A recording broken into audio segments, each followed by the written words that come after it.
Good evening, this is Shelby Williams with Plano City Council, and I'm doing tonight's recap in landscape mode and on Veterans Day. First, I want to give a big thank you and recognition to all our veterans across America. What you do is so important for everything we do, and it allows us to engage in this process in the first place. So thank you from the bottom of our hearts. Tonight's meeting started with a preliminary open meeting. We had a presentation by the Communications and Community Outreach Department, a report that discussed newsletter subscriptions, social media, and the biggest item that we discussed was the proposal of a listening tour for each of our 8 council members, including the mayor, to have a single session out in the community where citizens can come and just ask open questions, pepper us. There was great feedback on that, and whether or not it's formally adopted by the council, I'm going to do it myself. That's a promise. Second thing we discussed was homeless efforts and programs. In 2019, in a survey, we had 248 total homeless individuals in Plano. 145 were sheltered on the date of the survey, 103 were unsheltered. Now, one of the things that stuck out to me is that 70% had jobs of some sort. 1/3 of all of our homeless population had full-time jobs. So there are a number of reasons why folks become homeless.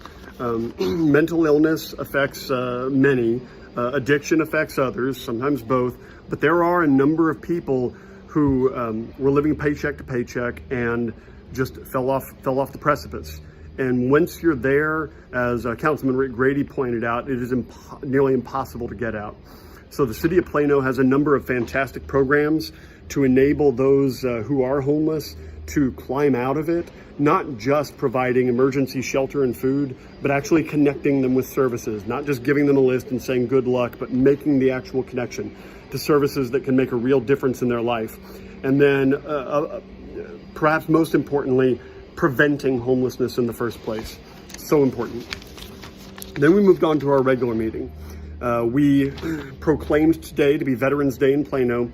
We're about 65 years too late for that. It was already proclaimed Veterans Day and Armistice Day 101 years ago. Not really 100 years, 101 years ago. We also proclaimed next week Homeless Awareness Week.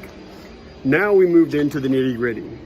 We passed the resolution that creates the new Citizens Ad Hoc Comprehensive Plan Review Committee.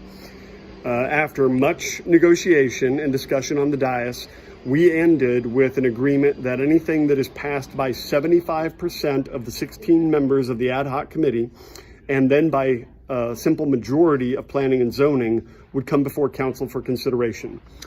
The scope of the ad hoc committee will be the comprehensive plan review process, and its role will be to provide input and feedback.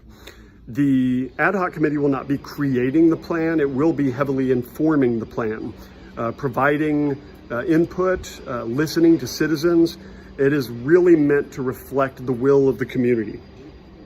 We did allocate up to, not over, and hopefully well under $1 million to the effort. Now, some folks have asked me what this gets us. Why are we investing another $1 million in this?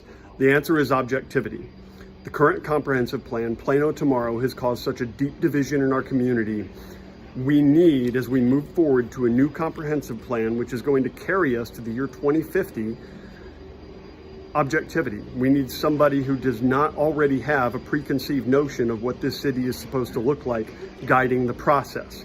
Not creating the plan, but guiding the process whereby the plan is created. And that, with the ad hoc committee, is meant to reflect the overwhelming majority of our residents. Next, we made the actual appointments to the ad hoc review committee. So I want to congratulate the following 16 people who were appointed by council tonight to serve on the ad hoc committee. Jeff Beckley, Michael Lynn, Mike Bronsky, Jim Dillevu, Doug Shockey, Jackie Crawford, Mary Jacobs, G.J. Liu, Larry Howe, Hilton Kong, Aaron Doherty, Carolyn Doyle, Sarah Wilson, Salvatore Lamastra, Shinyi Gong, and Yoram Sullivan. I expect great things from this committee because it is reflective of our community. Lastly, the last item on the agenda was to cast the City of Plano's votes for the nominee to represent us for the board position on the Collins Central Appraisal District. Wayne Coltrane received all 307 votes cast by the city of Plano. I believe that's out of 5,000 total votes in Collin County. So those final votes will be tabulated and appointments made in December for board appointments to start January 1st of next year. This was a pretty light evening despite all the discussion about the ad hoc committee. So the update today is only about 5-6 minutes, but I encourage you to stay tuned, stay updated, and above all, stay engaged. Thank you again to our veterans. Good night and God bless.